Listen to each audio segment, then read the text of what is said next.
Well, hello and welcome to Alex Builds, where I attempt to build a large vintage barn.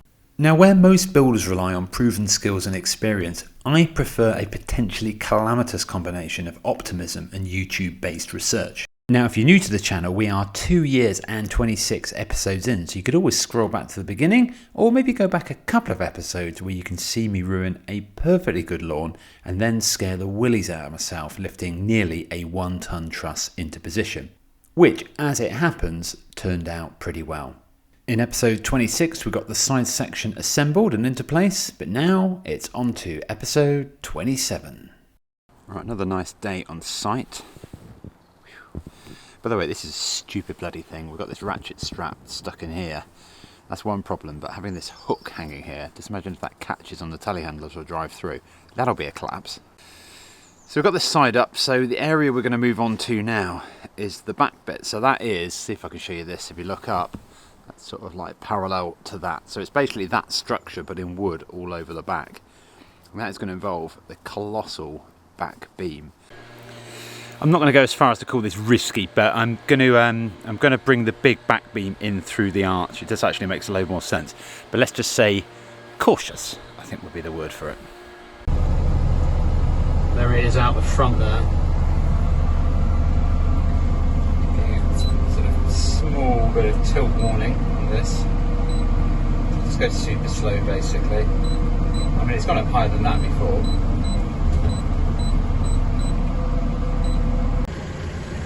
It's not actually resting against us, but as it moves it can go back and forth against that sort of scratch plate, so I just put a bit of padding in just to hold it back.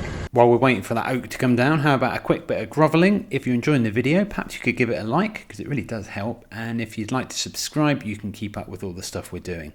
You could click that bell to get notified, but I mean, honestly, it's not that good.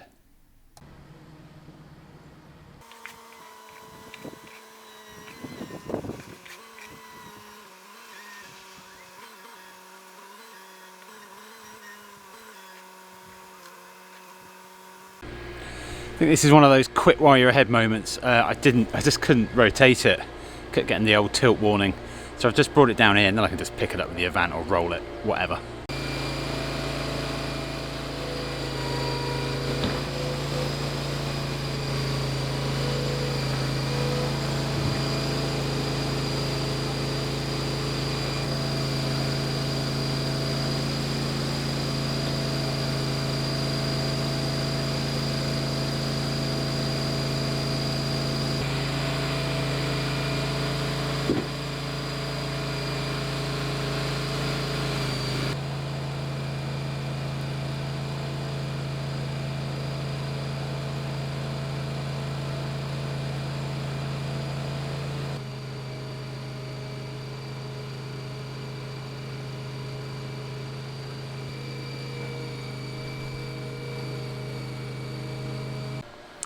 Okay, I've got that roughly where I need it, where I can work on it. That, by the way, is how half an afternoon just evaporates. Scrape the surface, move some wood, get the thing down, get a bit stuck, get it around, get the Avant. I mean, that was more or less 2 hours, all of that. First of the shout out, so remember, if you leave me a comment, let me know your name and where you're from. And this one goes out, I think, to Ali. Now, he's from Takistan County in Qazvin in Iran. Now, I've been racking my brains, but I'm pretty sure I've not been there. But anyway, I've checked it on the map, and that's where it is. Thanks for watching, Ali. Right, got quite an important job, top of my list. So if you think about the very centre of this stonework, and you can actually see that bit of 2x4 at the top jutting out, a purlin is going to go through there, and it's going to go all the way back down here. It's going to go into the king post, you can see where it's notched at the top, and then it's going to end up somewhere up here, back wall, whatever. So I've got to make sure that I get this centre line absolutely spot on, because I don't think these purlins are going to bend very easily. But what I can do is, when I come to put this back beam in, you see at the bottom, I mean, the centre at the bottom is where this mortise is here. But the centre on the top, I could actually offset it a little bit if I want to, just to match up that centre line. So I'm going to get the laser out now and measure that up. Right, I've got the laser, so hopefully I can actually shine. I think I've got a vertical one on this. I think I have. So I should be able to see a line up on top of there, and we'll see where it goes there. This could be interesting. I mean, this could be problematic if it's not right. I hope not.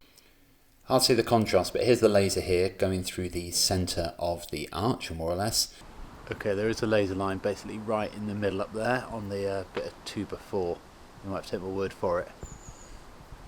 There it is. Now, I know it's not absolutely dead centre on the arch, but actually the very top is not dead centre with the arch, it's just a tiny bit off. Okay, so basically there is a line. You can actually see the horizontal on that 2x4, but it's not what we're after the vertical line. Okay, so I'll just put a bit of wooden at the back, and I'll just zoom in. Not very smoothly. You can see that vertical line. So basically that is a vertical line that runs right through the centre of the build. So that is where I've got to put the very centre of my king post on top of the back beam, if you get me. I wonder if that is where I'm expecting it to be. I'm going to measure that now. So the distance to the centre point as per the laser is 2435 mil from the side beam. And there it is with that sort of little notch that I've put in. How does that compare? Oh, look at that. I mean, tiny bit off centre. I mean, like 7 mil off centre on a piece of oak like this. So, you know what, just for once, that's really pretty good actually. And more through luck than judgment. I think we can all agree on that.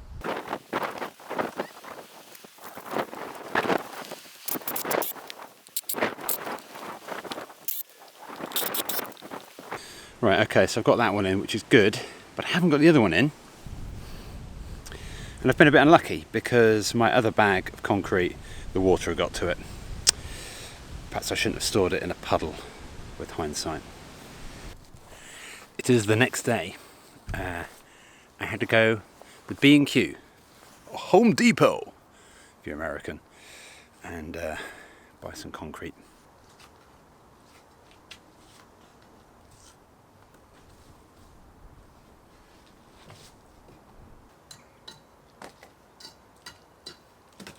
Now I need to construct the bottom part of these, but actually before that, in the order of sequencing, is now I know where the centre line is exactly, I need to mortise out the top part, which will accept this at some stage or another.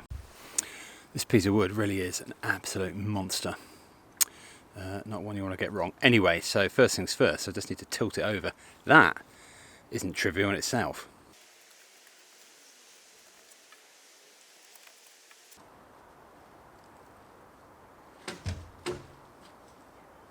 Okay, that's the end piece there. It's in middle. Where is it? I've lost it. There. A bit clearer down here. And there. So 3 quite chunky bits of mortising to do. And that'll be the last bit of mortising for a while, I think.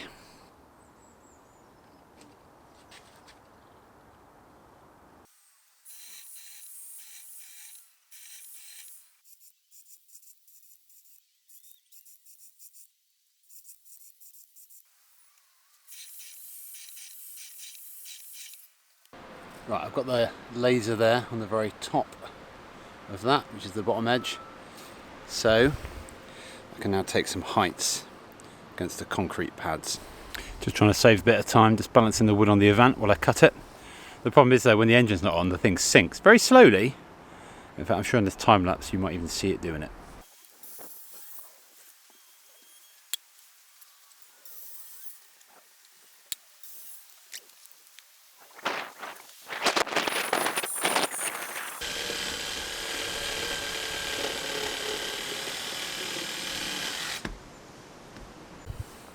Right, life on this end leg is made marginally easier.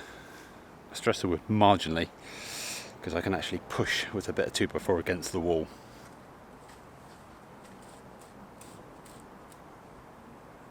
Quite a bit easier actually. That's about the best yet. Yeah. There. I'm not sure why I'm acting surprised, but that's good.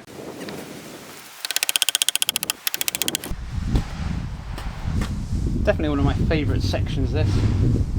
Nice sort of Y shape, whatever. That's really good.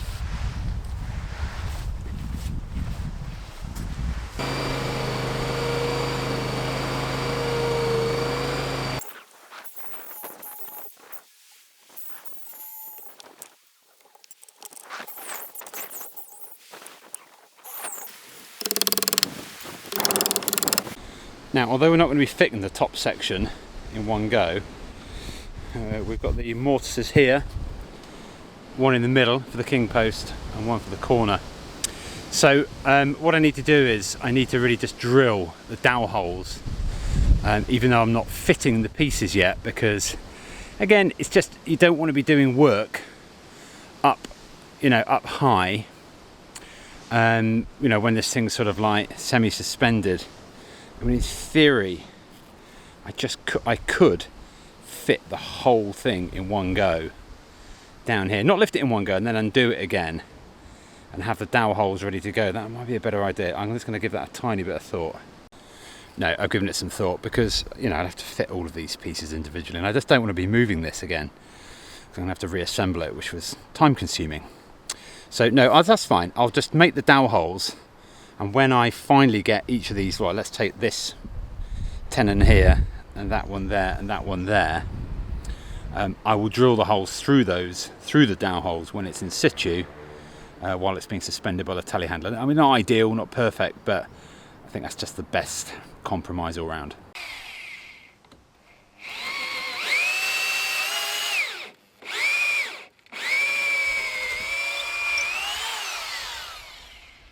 There's not many examples, but there's a couple where I'm basically going to have to put a piece in ready to accept the next bit, because obviously this here is going to go in there, come up here, so it will bind the corner to the back beam. So what I need to do is basically, and by the way, I could have attached it to the back beam and sort of lowered it in, but I think that's going to be more difficult. This way, it's just going to be sort of sitting upright. The tenon is sort of waiting to accept that, I think. Anyway, this is how I'm going to do it.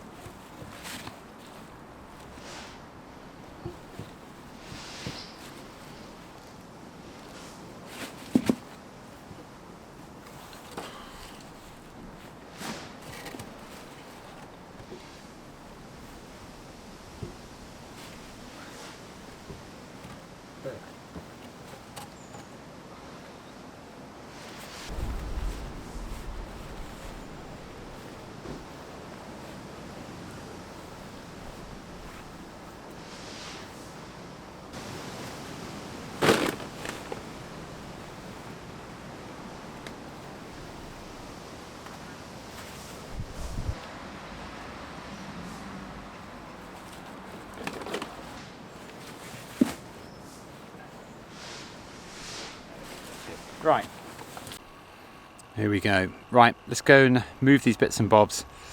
Go and get the big boy telehandler. Let's see if we can pick this up.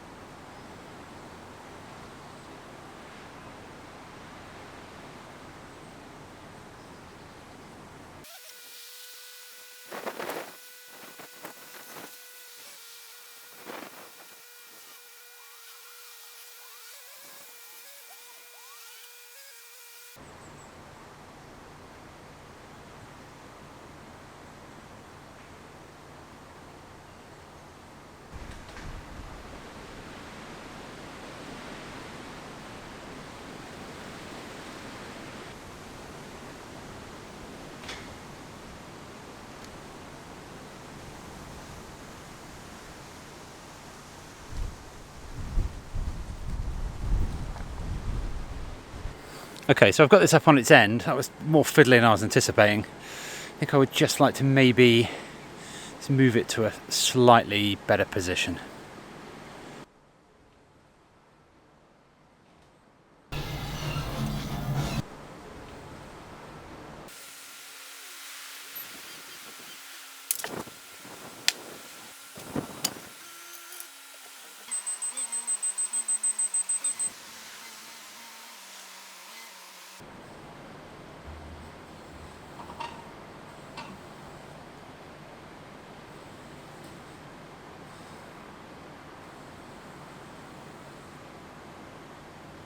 Right, here's the state of play. It is coming up to 4 PM, so I've only got about 20 minutes light. I'm definitely not going to put it up. I could easily have lifted it there and attempted to plonk it on, but I've taken that strut out, the corner strut, 'cause it's in its way, and that needs to be in place. And I'm not really prepared in terms of time to get it all secured in. I want to do a really good job, because that down there, well, further in is public land. So actually, if that did fall, it would fall on my land. But I don't care. No one ever goes there, but you never know. I don't care. So I've actually got it. Yes, I did slightly knock the side beam, and I didn't mean to do that. However, that's going to happen. I have thought that's quite a useful thing. So now it's resting up against it. I'm actually going to secure this to the side beam. I'm just going to use a bit of 2x4 just to sort of screw it into position and brace it, so that I can basically leave it standing on its end overnight, which will give it a bit of time to settle. We've got storms coming actually tomorrow and the day after. We're talking like, not, by like US Midwest standards or whatever, we're talking 50 to 55 mile an hour winds. But you've got to be careful. So that's what I'm going to do.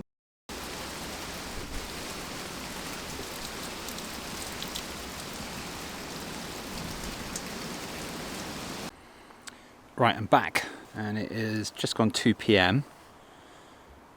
The channel's doing an absolute stormer, which is great. Thanks, everyone. So much for those Milwaukee bits. Rubbish. Right, let's go and get the big telehandler on the go.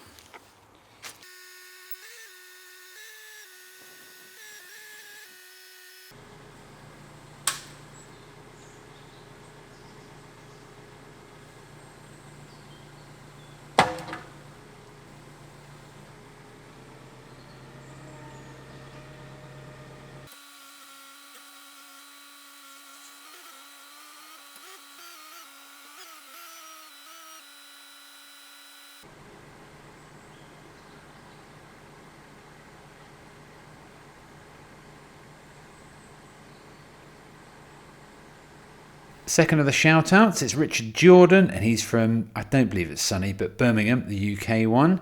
Question is he a blue nose or a villain? I reckon a blue nose, hence the pin. Cheers for watching, Richard.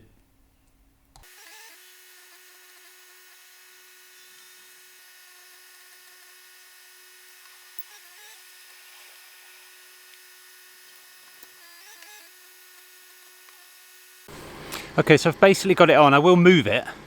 That's fine, but I just need to make sure we get the stuff tied in. I'm just going to brace it at the back from the wood.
Okay, I think we're there at that end now.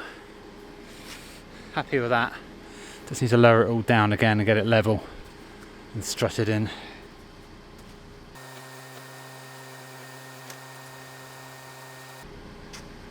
Right, get the telehandler out without knocking stuff down.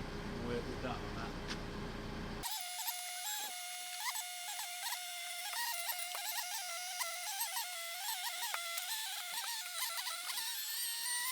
Bloody 2x4 everywhere at the minute, as you might imagine. I think that went well, really well actually. It wasn't easy to get it in, but I wouldn't say it was massively problematic either.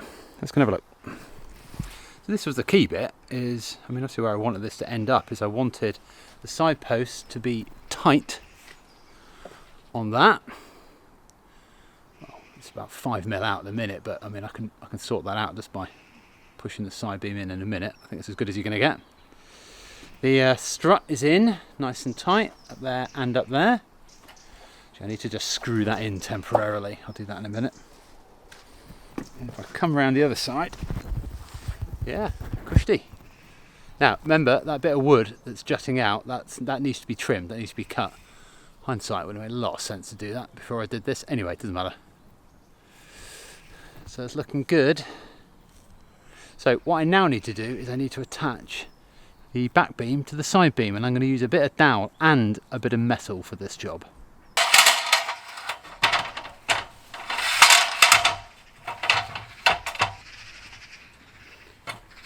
So I've had to suspend the camera out into a tree. So this is the end, right? This is the side beam here. I know it's out of shot. And here's the end bit we did there. This is basically the line of the rafters here.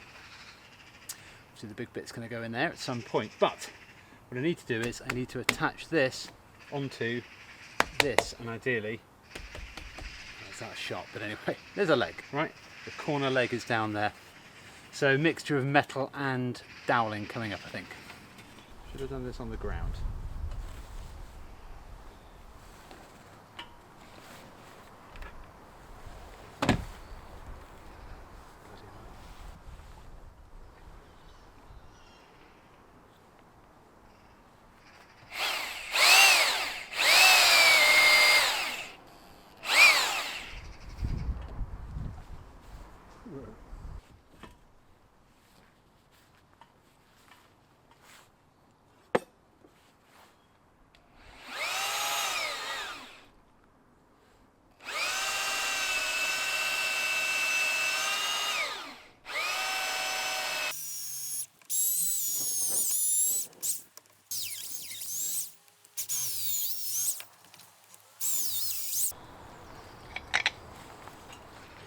Right, that was ridiculous. Too close to the drill bit.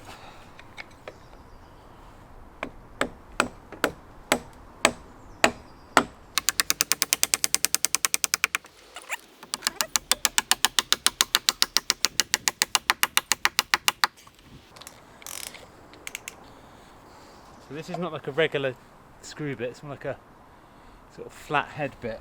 Not quite sure how this is going to go.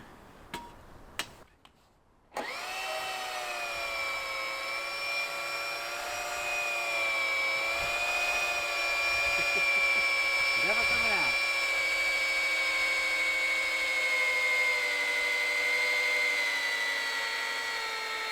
Well, good news is we've now got a nice bit of steel going through there. Bad news is it's my drill bit that is never coming out.